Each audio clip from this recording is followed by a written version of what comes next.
Welcome back to a family business podcast. We have a great topic for you today, and I'll let Brad kind of lead us right into it. Today, we're going to talk about how to win listings without cutting your commission. Most agents believe that lowering their commission is a way to win business. In reality, sellers choose agents based on confidence, clarity, and perceived value, not just price. And I don't think a lot of agents understand that. Well, no, because a lot of agents don't understand their own value. But can we just pause for one moment? Can we just talk about why I have orange on today for anybody that might be watching this? Well, if you live under a rock, the University of Illinois plays in the Final Four.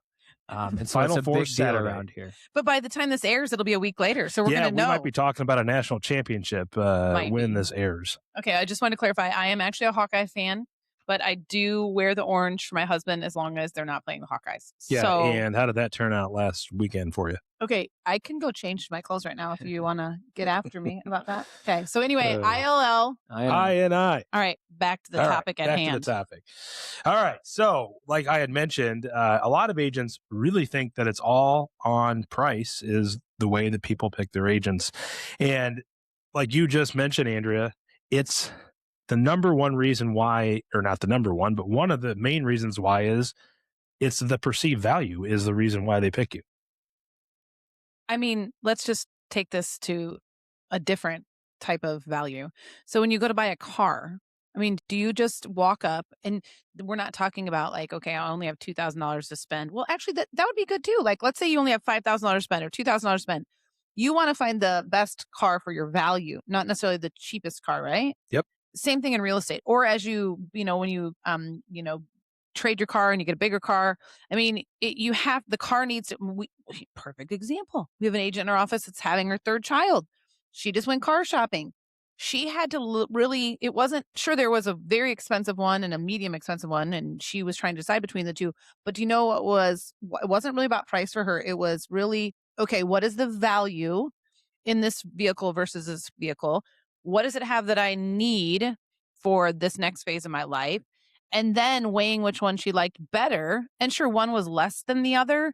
But at the end of the day, she understood she was getting a little bit less in this vehicle, but it did still serve her needs, right? Yeah. So it's the same thing, right? Exactly. Am I wrong? No, you are absolutely right. I mean, that's a great example when buying a car. I mean, if like everybody wanted the cheapest, a lot of these luxury brands wouldn't sell. And the reason why they do is their quality, right? Sure. And that's where you have to prove your quality. And do you ever go into your doctor's office and, once you're done with your checkup or whatever the reason is you're there for, and do you say, hey, are you willing to cut this in half? Never. No. And a doctor the conversation doesn't even come to thought, right? So you have to put yourself in that same position of, this is the service that I provide and this is what you get with it. Right. It absolutely 100% comes down to value.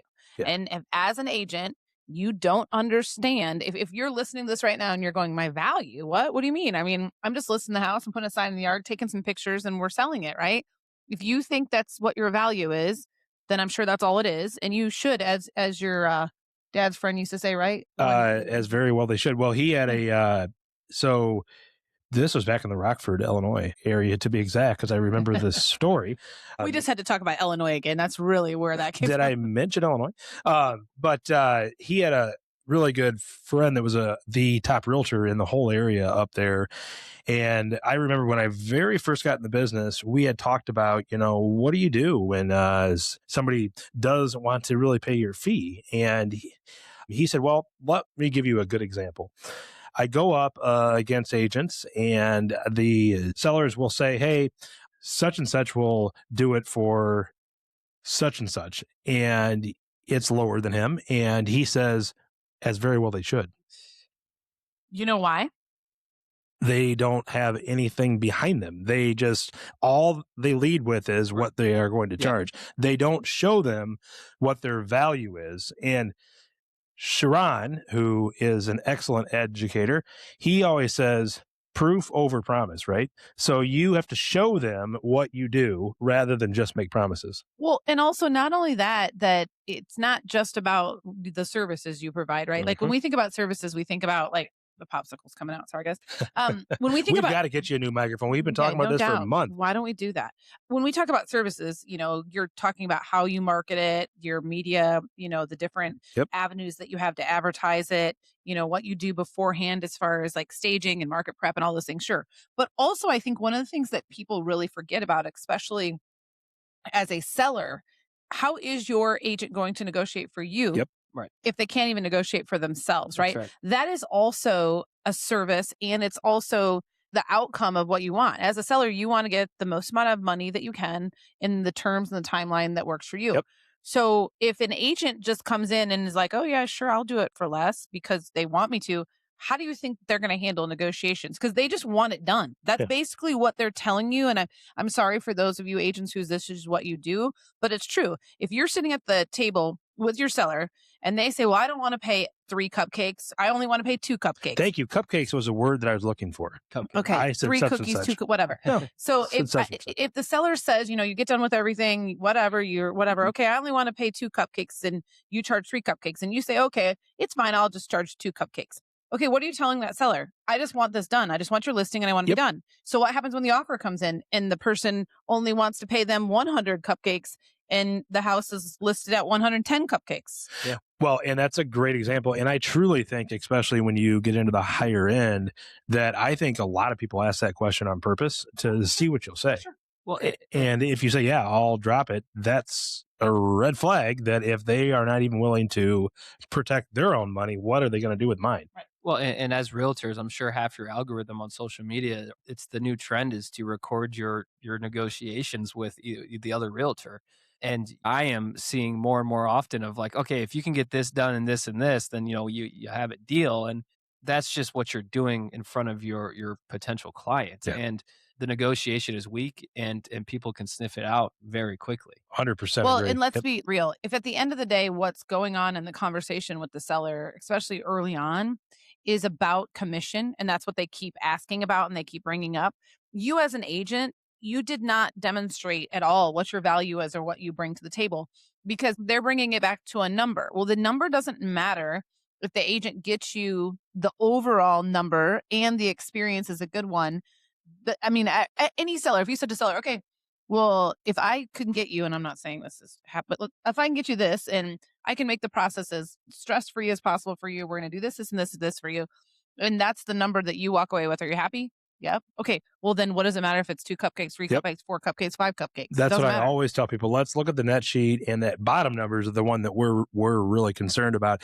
And I truly think that a lot of agents, they don't talk about outcomes, right? And we're really good about that, where that's one of the first things that we talk about when we go to a listing appointment, how long we've been in the business, what our results are, all the rest of that. And wouldn't you have to say, Andrea, you've been with me now in the real estate business since 2007, that we're very rarely even asked about commission, or do we get any pushback, that we lead with word of the experts and you made a good decision calling this. It is very rare. You are 100% correct that question comes up, then you really have to defend it. And probably because of exactly what we just said, right? The seller's not focused on what they're charging because they know that we have a value. We've proved that in our experience, our knowledge, and our success over the years, but also in the way we carry ourselves, present ourselves, and how we set ourselves up for that appointment. So it's very rarely a conversation that comes up. And typically, if it is one that comes up, it's someone that's maybe not from our area, or we just had one. The guy was researching online. He's like, this is whatever said. The average. Well, and that is a prime example of, I met with the brother and I didn't meet with him. And, we just emailed him what we do. Well, that's different than sitting down and going through everything. Yeah, right. So the next thing is you have to control the appointment early. Like right when you get there, you're the expert. Don't let them act like they are the expert. And how you do that is you don't railroad them, but you just ask questions, right? 100%. Well, and a skill that needs to be learned immediately, and it starts from the moment that you talk to the person all the way through. But it's anticipating the sale, right? And so you are anticipating the sale, whether it's with confidence of your expertise and what you bring to the table and value, and then the way that you carry yourself through your listing presentation and so forth. So at the beginning, you're walking in, you're on time, you're present, you're in a great energetic mood, and you lead the listing consultation. So, for Yep. example, with us, when we walk in the door, we build a quick rapport in the Yeah, never get entryway. right into talking business. Right. Yep. Yeah, you build rapport, Sometimes ask we how they're talk a little doing. too much rapport, and then next thing you know, it's an hour later. totally. Andrea's been known to tell a few stories. Oh, stop it! You tell stories. 100%. Yeah, exactly. But then you build a rapport, and then you say, okay, now show me around the house, and you go from there, and you continue to lead and lead and lead, and then you have full control from the Exactly. beginning. Exactly. That's a very good point. Yeah, I mean, it's like anything else. It's about asking questions, Yep. right? I mean, you need to understand what's most important to the seller. You need to understand if they've talked to other agents. You need to understand, is this like a divorce situation where Yep. they, you know what I mean? Like all of those things matter in regards to how you present yourself in the listing presentation. So you should be having, that goes back to the reports and the stories. Those are all things that hopefully you found out a little bit on the phone call, but also in that initial stages. Because then I think, again, I mean, and there may be times, guys. I don't know if we're going to talk about this further on in this, but there may be times that it's not the right fit. Sure. I mean, if someone only cares about how cheap you can do it, then maybe they're not the right client for you. You don't have to work with everyone. And we've talked about this on 100%. other podcasts. And we will get to that. Oh, sorry. Yeah, Okay. yeah. I won't speed ahead. But that's I won't speed a ahead. great point though. So we had talked about earlier. So now we have control of the appointment. Now we want to really talk about the outcome. So the number one thing that I tell every seller is that we've got a great marketing plan, but if we do not price the property correctly in the market, which I like to use these words, you have to be in the market, not out of the market. If we do not price it in the market, it doesn't matter how good we are, the home's not going to sell. Correct. Yeah, and you'll know immediately. And so you putting that in front of them with confidence and showing, as Brad mentioned, you show everybody. You just don't say Yep. it. So you have the data, whether that's the data of what your previous listings have done or the data that's shown in the neighborhood. I mean, a big thing right now for us, from what I've just seen the last couple of months leading up to the spring market, is when we're looking at comps, we're paying attention to how long a property's been on the market. Yeah. So that's going to be a telltale proof, sign, thank you, that something was overpriced or this was properly priced, and so days on market is going to uncover the potential of the listing. Well, and we hear this all the time, but it's true. Like if you're in a listing appointment, I think actually, I just heard this actually. I think our buddy Byron Lazine said this. Like he was talking about, his analogy was with his stockbroker, that his stockbroker or his financial advisor or something said, "Is there anything that you're interested in buying?" And he went ballistic on him because he's like, "Anything you tell me, yeah, right?" Right. Well, yeah. I think it's the same thing, right, for a seller. Like if you don't know the market and you don't know what you think that house should be listed at, what the heck do they need you for, right? Yeah. How in the world can you as a listing agent have any strategy? Why should they pay you a commission if you're not offering any value or expertise? So, and this is where I'm going to go on a little bit of a soapbox for a minute, just because I think that this is where newer agents get into listings too early. And I mean that in the sense of, it is very hard to be a listing agent if you do not understand the real estate market yet. Yes. And that's not a bash on anybody that's only been in the business for a year to 2 years or whatever, even 3 years, 4 years, whatever.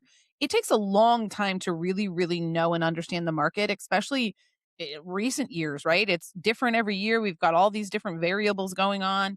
So I think that that's where also understanding as an agent, you're maybe a little over your head if you cannot defend is the right word, or if you cannot communicate your value as a listing agent, then that means you're probably not ready to be a sole listing agent, right? Mm-hmm. Go get a mentor or have someone else that's on your team that's more experienced in the market, because that's how you're going to learn, right? You're going to learn what it takes to, because who wants to take on a listing? This is the thing people understand. Listings cost money. Like, very expensive if you do it properly. Yeah, I mean, you have all kinds of marketing costs. You have staging costs. You have the signs. You have photography. All the different things that you're doing for that listing that you don't get paid back for until it sells. Yep. So if you're cutting your commission and it's sitting on the market, that seems like not something I would do. No, you're 100% right. And that's why they hire you, is for your experience in selling homes, right? And I realize when you're new, like you said, that, it's a little bit more difficult, but bring in another agent with you, right? I mean, it's very difficult. We're hired for outcomes, not our tasks. So you can have the greatest listing presentation. And this is probably one area that we've grown, is that we used to spend so much time on that. And really the sellers didn't care. I mean, they care that you're like When you have the advertising the property, results, they but don't. they care more that you're going to get the home sold. Probably 90% of consumers get presented surface level Yep. ideas Yes. and value that Yes. Yep. 90% of the realtors do. Yes. I make a joke that, when we're going over on the buyer side with a representation agreement, it lays out like 5 bullet points of what each side is responsible for in the relationship. And I always laugh at that. I'm like, this is something that the National Association of Realtors are saying that is surface level. We go much further. Yeah. So that's how you need to approach the Mhm. listing appointment too. And with your skills and so forth and your value is that, Mhm. okay, this is what every realtor is going to present to you today. If you're meeting with 2 other ones, this is what they're going to present to you. Here's where I go Mhm. above Yep. and beyond. Mhm. And, Yep. and that's how you do that. Well, and I also think too that sellers just think exposure is just about being on the MLS, being on realtor.com, being on all these third-party websites. That's exposure, but your house isn't getting exposed if it's not getting exposed to the right buyers. And that goes back to understanding pricing and being priced in the market. So it is being exposed to the right people. And I used to laugh at you, and I know we're going to move on to the next topic, but I used to laugh. I remember sitting in listing presentations with Brad early on, and I remember like we'd have this list literally in our old school listing. By the way, I mean, not to get off topic, but you look really good in orange and blue, way better than black and gold. But anyway. Stop. Okay. Anyway, we used to be sitting there and we had this like listing presentation, and one of the pages was all the things that we were going to do. Right. And I can remember up at the top was like, put a sign in your yard, install a key box. And I remember Brad used to like go like 30 items. Yeah. And Brad would be like, I'm just going to skip all these because Yep. this is what every realtor realtor should do. does. Yep. And now we're going to get into what we do differently. So, I mean, yeah. That they should be doing for sure. Yep. All right. So handling the commission objections. So we've gotten down to, how to kind of handle the appointment. Now the dreaded question comes, well, would you do it for X amount of cupcakes? And I love that, cupcakes. The biggest deal is don't immediately discount and don't be defensive either. Instead, start it off with, that's a fair question. Right. Yeah. I mean, of course. I mean, everybody wants less. Right. And one of the deals that I do get into from time to time is that there are a lot of agents that I'm sure will do it for less money. I'm positive of that. And we are not a discount brokerage. And the problem is, if we discount our commission, then we will not be able to do our entire marketing plan. And we've got a proven track record that when we do our marketing plan, that homes sell. Yeah, 100%. We have literally, it's a market ready blueprint. We do lots of things, spend a lot of time helping our sellers get ready so that they enter the market appropriately. And, one of the questions when I remember early on in this, they'd be like, well, can't you just not do this part? Or can't you just not do this part? And we'd be like, well, no, we can't not do that part because it's part of our process. Because then it doesn't matter if I'm charging you 3, 4, 5, 2, 1 cupcakes. If your house doesn't sell, I make no cupcakes, and you get less money in the end because if your house sits on the market and it's not priced appropriately and it's not presented appropriately, it's not going to sell. That's a kiss of death. And then I did not do my job as a seller's agent. So that's the problem. Yeah. And here's the thing too. At the end of the day, if your process works and there is a single piece that's taken out of it, everything else is going to crumble and it's not going to go smoothly. Something's going to be forgotten. Your energy is not going to be in it. And, if that is the way that you feel that you perceive that your value is, then do it. Let them know, like, this is just not how it works. And this is a proven track record of having success. And if we vary off of that, I can't tell you where this is going to go because this is not what I do. Yeah. Well, and not only that, I mean, just think about it. Like, okay, let's say you walk into your favorite coffee shop, right?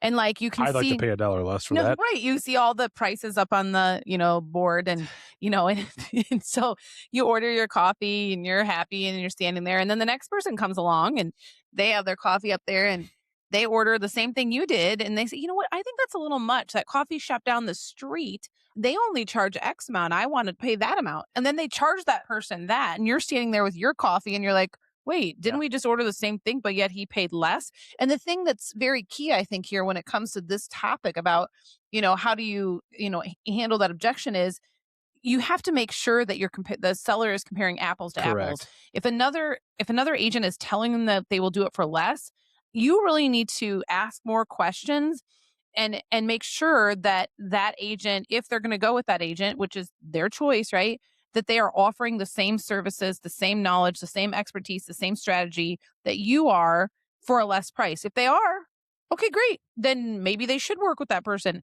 But 9 out of 10 times, that's not what's going on.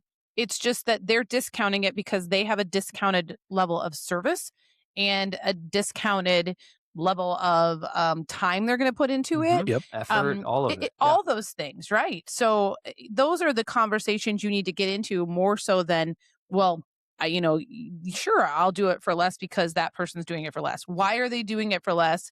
And making sure that the seller understands why you charge what you charge. Yeah, I mean, let's go back to maybe their cupcakes aren't as good. Maybe they, probably not. I mean, that's like the coffee shop. Maybe that coffee uses expired milk. Correct. I don't know. You never know. Well, let's go to clothing stores, right? I mean, so let's go with, like, say, the Gentry shop, right? So they're not going to be the cheapest, but they are going to have the highest quality clothes and different level of service. That's where I was getting to. Like not like a Walmart wholesale. doesn't deliver your iron shirt on your front steps. That's right. Or give you a beer and tell you to sit down on their couch. I mean, all of it, right? I mean, it's the whole experience. No, you are absolutely right. And when you have an issue with your clothing, you don't even have to bring a receipt back, right? Yeah. Whereas these larger wholesalers, their profit margins are very, very low per item. So they have to keep track of that really, really closely. Whereas the Gentry Shop, Von Maur, these kinds of places, they're built on service. Yeah, they're going to charge you a little bit more than you can probably get it elsewhere. But when you have any issues or you need alterations done, anything like that, it's quick and easy. Well, and it goes back to there's also a different need, right? Yep. If you're someone that's selling an investment property and you don't want to do any work and it's as is, you probably don't need a full service realtor like us and all the different services, right? If it's just as is, auction type atmosphere, and that's the thing, right? So first of all, understanding that the client that if you're an agent and you're interviewing for a listing, you should make sure that you understand what the client's need is and does it match what your level of service is and what you provide and what you charge. 100%. And be careful on that too, though. I mean, your clientele is going to have different ways of thinking and so forth. Our easiest, comparison is like an engineer versus potentially a salesperson, right? They're going to have different personalities. And so, your job is to determine how to present your process in the best way to that particular personality. But situations are different than personalities. And so when you're looking at the situation versus the personality, that's where the confusion can, I think, build up and 100%. Go a different way. Well, 100%. But also, like, if you are in that meeting, and we've definitely learned over the years, if you're in that listing meeting and you feel like you're not jiving and they're not understanding we're you, getting to that next. Right, and you're not understanding them, like it's okay. You don't have to work together. That's exactly right. So just to kind of wrap this up is that just bring the conversation back to results and strategy. I mean, your results and what you're going to do usually negates a lot of this commission talk. A lot of the truths that happen when you do discount your commission, which you just said, Andrea, is that it attracts difficult clients when you're known to do that, right? Well, yeah, exactly. I would say from experience, and I'm sure you all would agree as well, is that, if everything goes smoothly on, the first, couple steps within the process, most likely, I would say 90% of the time, it's going to go well. But from the jump, if you feel something's off, from experience, that every single step of the way is 10 times harder. You're fighting uphill every single time in that situation. Yep. I just want to say too, like, I'm sorry, it just bothers me because I cannot, we literally treat, and as a agent, I mean, this is, I think, part of the golden rule, right, of being a realtor, real estate and whatever, is like, we treat every client fairly, the same, like fairly. Like, so I guess the thing I'm having a hardest time wrapping my head around is like, how is it that you go into a listing presentation and you just wing it? Like, you just are like, oh, well, they're going to only charge me 2 cupcakes. Well, I really want the listing. I'll take it. Yeah, I'll take well, this one's going to charge me 4 cupcakes. Well, they didn't say anything about a discount, so I'm going to charge them 4 cupcakes. Yeah. I don't understand how you feel okay about that. I mean, shouldn't every client that chooses to work with you get the same level of service and be charged the same charge? I don't understand at all. Well, and that comes down to being clear and being confident. And how do you become confident? Well, you, number one, have to keep promises to yourself. But number two is practice, right? I mean, how would you feel if you're you sitting know what you're doing. right, but how would you feel if you're sitting at the baseball field next to, Susie Boo, and she's like, That's what "Oh," they used to call my mom. I did not know that. Well, okay. I've heard that before. Okay. Anyway, you're sitting at the baseball field next to Susie Boo, and she tells you that she sold her house and bought a new one. Oh my gosh, who did you use? Oh, we used the BOEYES. Oh, okay, great. How did everything go? Oh, they were the cheapest. Yeah, my friend is, I think, we're gonna work with them or whatever. And no, she says, oh yeah, it's great. And they even discounted their commission for me. They only charged me 2 cupcakes. And then 5 minutes later, the friend comes and sits next door. Oh, I just met with them. They said they would not discount it. It's 4 cupcakes. Why did you get a discount? Yeah. Yeah. I mean, how do you, I don't get it. It really doesn't work. So I really think we're all It doesn't work. It doesn't work. We're all on the same page here that discounting your commission is not the thing to do for a variety of reasons. So in conclusion here, winning listings without cutting commissions comes down to positioning, confidence, and controlling the conversation. When you clearly communicate value and focus on outcomes, commission becomes less of a deciding factor. 100%. Yeah, I wouldn't agree more. I think if you're struggling with this or this struck a nerve within you today, I would recommend of working and writing this down, framework it out from the beginning that you talk to somebody all the way through the end. Most likely it's because you don't have a process. You have value. I promise you, everybody that's listening to this, you have value. You just have to find a way to present it to people. Exactly. To make sure people understand your value. And 100%. The other thing is like role playing, right? Like, again, Brad's favorite thing to do. Not really. But literally, I know you become to like it because your wife, yeah, because you all that, yes. But the thing is like sitting there and going through those objections, and then it helps you as an agent to understand better what your value is and why you charge what you charge. Agree. And so, yeah, PT, I think, and to what you said, if you're mapping it out and you're sitting down and like, well, I don't offer this, this, and this, and this. Okay, well, are you getting the results you want for your sellers? And if you're not, then it's time to change what you're offering.